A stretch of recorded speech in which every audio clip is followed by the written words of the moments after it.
Alright, here's my review of episode 2 of the Book of Boba Fett. So the majority of this episode was a flashback. That was basically the main story of the episode.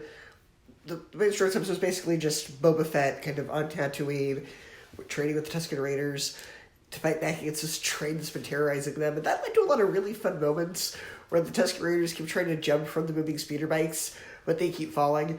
Little moments like that were kind of funny. And, how Boba Fett got those speeder bikes is really cool, too, because, there's these two people that are in this bar club or something, and they get terrorized, and he just walks through as the guys, being beaten by these soldiers or by these, just these gangs. He goes and he shoots them up, and if he steals their speeder bikes, it's like, oh, he stole the speeder bike.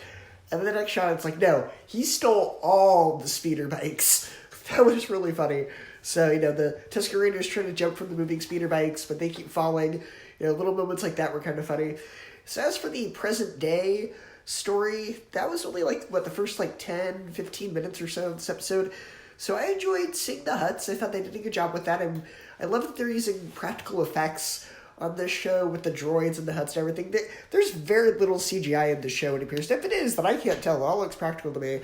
And I actually thought that one of the Hutts was going to be Rada.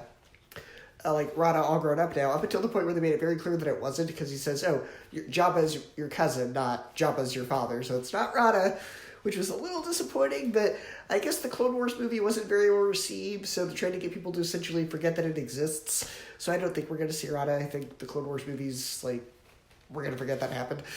But, I liked the scene where they tricked that one guy into thinking that the Rancor was still alive, and they throw it back up, and I'm like, wait, the Rancor's dead. Did they get another one to replace him?